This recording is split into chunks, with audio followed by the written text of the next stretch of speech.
a boy that says you're too much for him will never be man enough for you. No, You've you- literally got the personality of a pebble. I can't do it. I got booted off. I got nothing left. Hi guys, it's Jodie here from ODE. Love Island is back, which means we are so back, and we're kicking off our chats for this series with a girl I think we can all agree deserved to be in that villa a lot longer. It's Sophie.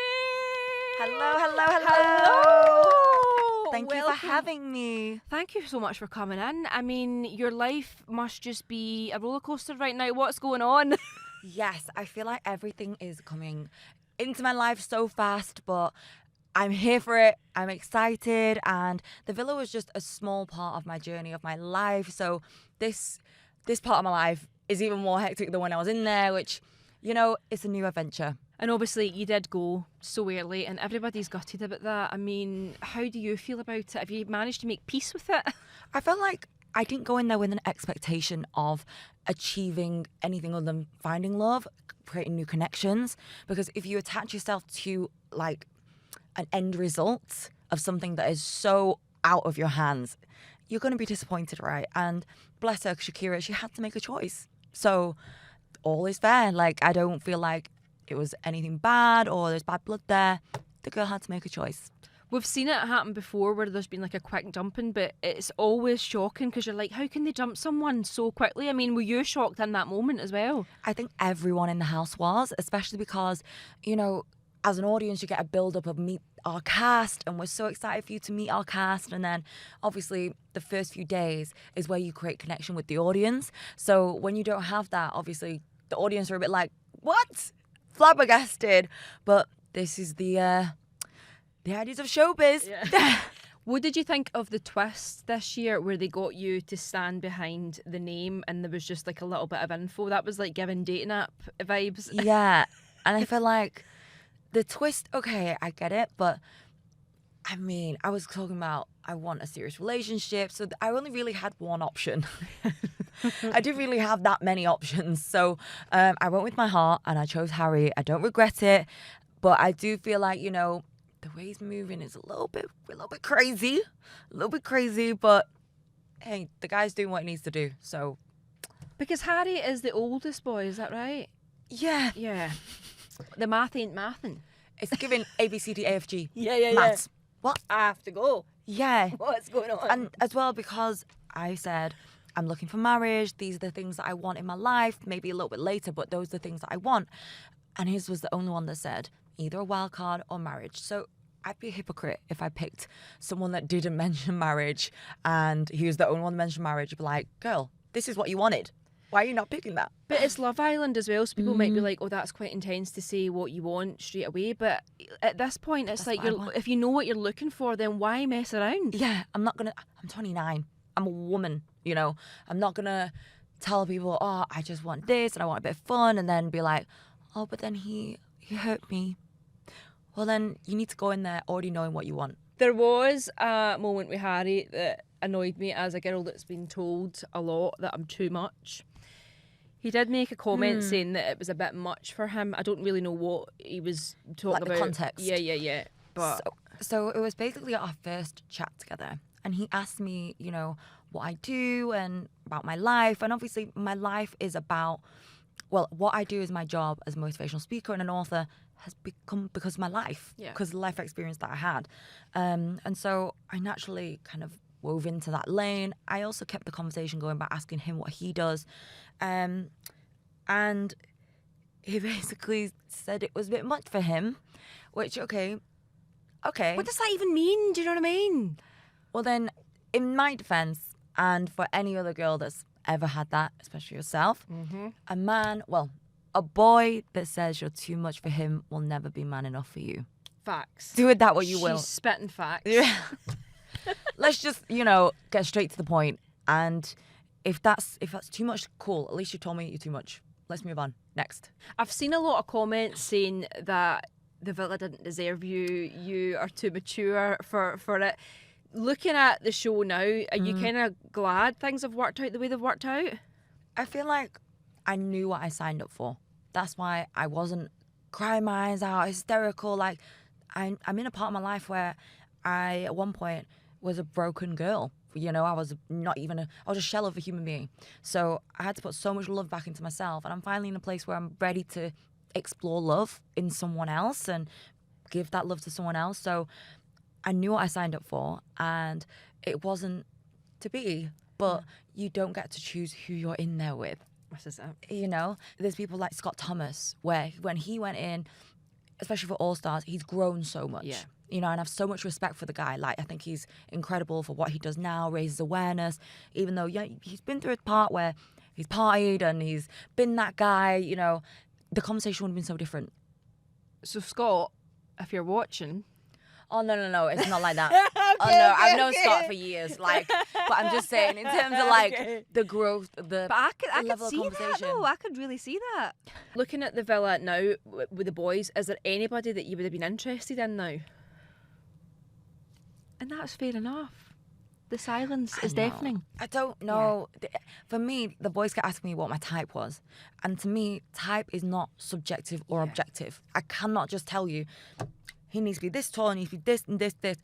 He could be all those things and tick it off. But if he's got the personality of a wall, I can't work with that. I know. Do you get what I mean? Like, you've literally got the personality of a pebble. I can't do it. And this is why I'm saying, you know, I'm not going to say, he's got to look like this, he's got to look like that. At one point, I didn't look like this.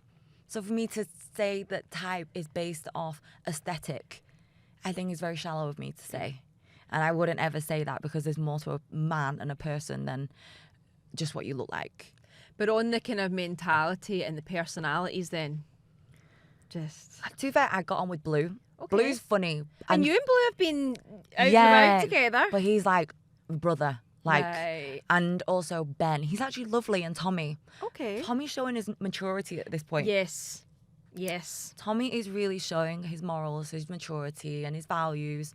And I think, I was saying yesterday, the ones that are meant to be older, paving the way, the leaders of the house, you're leading them into oblivion. Did you say Ben there as well? You quite like Ben? Yes. Okay. Ben, I think this is the thing. When you establish a boundary of respect, because you're not in there to graft them, it's more of a platonic thing of like friendship. Okay.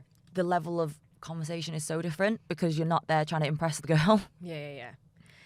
I feel like we need you in there still for the girls, because I feel like they're losing their heads a little bit. The sense of community's broke. Yeah. There's no sense of community, and it's all every man for themselves at the minute.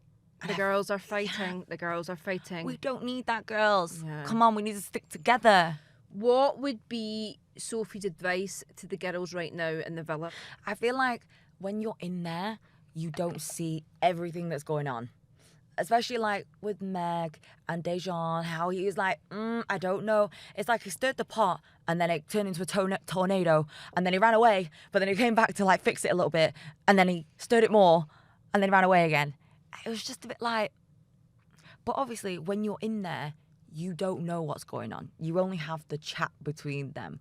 Like when I saw Dejan saying, you're the only girl for me, but then I want to explore Malaysia, and I was thinking, and then he was giving her a kiss on the hand, and then he was doing a handshake. I was thinking, this guy, I have been down this road before, and it is a rickety-rockety road that leads into nowhere good.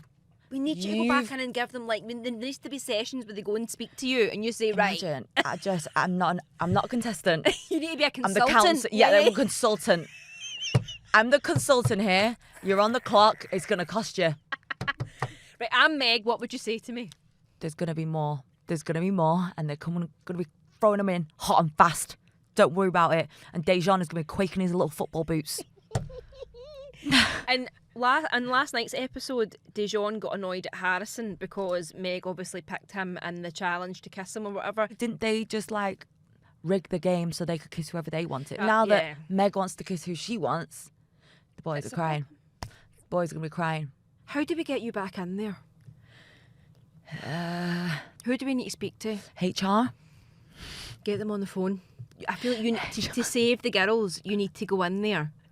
I feel like they would have really listened. I'm not going to lie, because when they're all in there, it's like the boys are kind of playing them off against each other and they're liking it. So then when the girls are fighting each other and arguing, the boys are thinking, I can say anything to her and she'll believe me. But then on the flip side of that, do we think people are saying they're not closed off, but actually that's maybe a little bit of a white lie because deep down they Emotionally. feel like, emotionally they feel They're like... Attached, closed off. Not officially closed off because there's no been, will you be my girlfriend, will you be my boyfriend? But I think with the emotional side, especially with the way that the house is moving, it's moving really fast paced this year. I think it's the fastest it's ever moved. Yeah. But then we don't see, obviously, everything that goes on. We see an hour out of 24 snippet, hours. So yeah. do you think the boys are maybe feeding the girls that kind of language of, you're the one for me? They are getting sweet nothings whispered in their ears all day long. The pillow talk is rife. Rife. Those girls are... They're just... Women fall in love through their ears. Men fall in love through their eyes. The tale as old as time. That's why when I was in there, I was like, you need to just wind your neck in and tell me what's what, because what I'm hearing is not correlating to what I'm seeing. Sir. I think there was a clip of you actually where someone was talking about they gave someone a kiss or something to do with a kiss and you were just giving advice and I was like, this is why Sophie needs to still be in there. They were literally, the girls were like, I should have kissed him. I went, no, that doesn't mean anything. You need to kiss him when it's natural and right for you because you could kiss one person, then you kiss another person, and then your kisses mean nothing.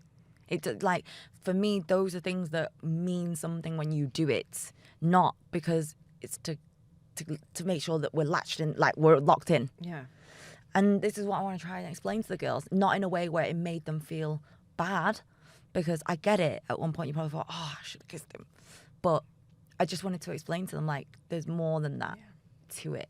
If you think about it, there's been comments saying that maybe you're a bit too old, too mature, but you got to think, I'm 29, 30 nearly. We were the era that watched the start of Love Island. Yes, it was our show first. Yeah, it was our show first. We're the OGs. So if anything, the people that are watching the show, their mums, their dads, they got married. I'm within the small pool that didn't get that. So now that I've been watching the show since however age, literally 29, 10 years ago, give a girl a chance. I know, and you're 29, like, that's not, we're talking as if that's like, it's not. Gen Z will pay for their crimes. But Gen Z will be crying. Yes. We'll be crying. Gen Z, let us live. Yeah, let me live. Let us breathe, man. Listen, I got nothing left. I got nothing left. I got booted off. I got nothing left. If we want to do our boomerangs, let us live, okay? We like a boomerang. Yeah. Oh my goodness. And I think that's one thing that I was like, I'm old. I know. Does it kind of feel like that a little bit? Does it feel quite polarised when you're like, okay, they're making me out to be old and I'm really not? Well, no, because we look stunning. Yeah. Still at 29, we're looking fine, drinking wine. Oh, love that.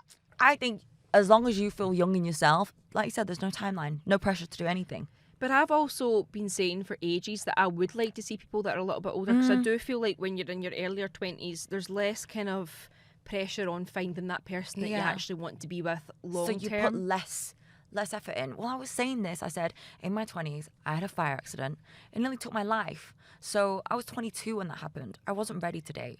And I wasn't in a place where I felt confident. I felt beautiful. I felt worthy. I had to work on those things in myself to become this woman that I am now. And it's not just come easy. So to me, dating and intimacy and things like that, it's more than just about physical. Intimacy is about being vulnerable with your significant other and being able to hold that space that's safe to talk about things that, if this is going to be my partner, he's going to have to support me through some days that I can't support myself emotionally. And the same with him. If some days he's giving 60%, I'm going to have to give the extra 40% because that's my teammate. That's my guy. That's my ride or die, And these are things that I thought about before wasting someone's time, wasting my own time. I know you were only there for a short time, but I do feel like you made an impact. And there's a lot of love out there for you as well. Yeah, I think that was it. As long as I had short but sweet time but made an impact. Because sometimes you can just be a little... Yeah. little like, oh, blip, next. Yeah, you've certainly not been forgotten, absolutely not. But you have made history on the show because you're the first contestant to have a facial disfigurement. Yes. I mean, that's something that no one can take away from you, right? You've made history. Thank you. And I'm very proud, very honoured that I am the first contestant ever on a show that is based off looks, aesthetics, to represent a community of trauma survivors for our beauty in all forms. And I think for the young girls, young boys watching the show who are of the new generation, to know that you can go through something in life and life will be amazing as long as you are resilient and you put that into your life. You know, the resilience, the things that you want, they're your goals, they're your aspirations. And I think a lot of people think that this show is just based off looks, but we're actually people.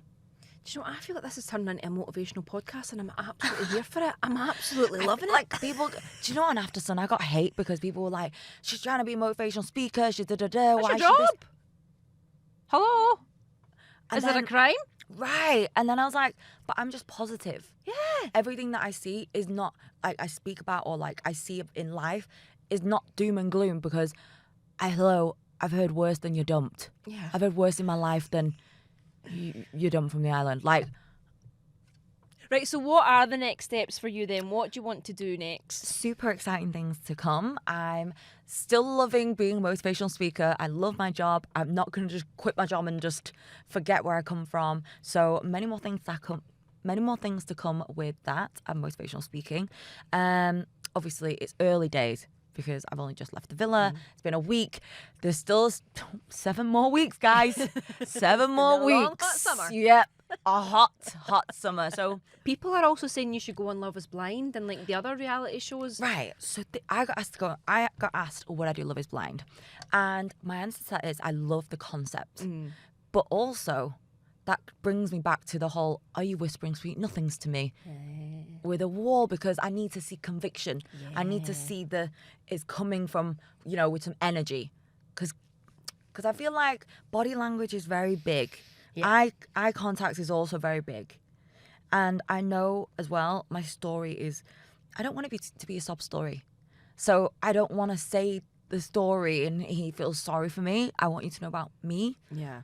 I do believe though, like, we need to put the mature kings. Yeah, where we're mature the kings I step don't forward, know if they assemble. exist, though. I think we're in an epidemic. I don't think they exist anymore. Honestly, Sophie, it's hell out here. It really is. Oh, just crack. I know. Has there been anybody that's caught your eye? Anybody in the DM so far? I know it's still fresh and you're just out the villa, but I've saw you at events. I've saw you mingling with other islanders. Has there been anything? I've not really had any chance to scour through, but I feel like maybe we should do a bit of a searching. Who's lurking in the DMs? Is there anybody you've got your eye on from like any previous seasons? I think you said Ovi, is that right? Yeah. I mean, that mature did you king. see? Yeah. Mature the way king. he took India's hand and led her away. The women will never forget. We will We'll never forget. The way he just led her away, like, no, my princess does not need this.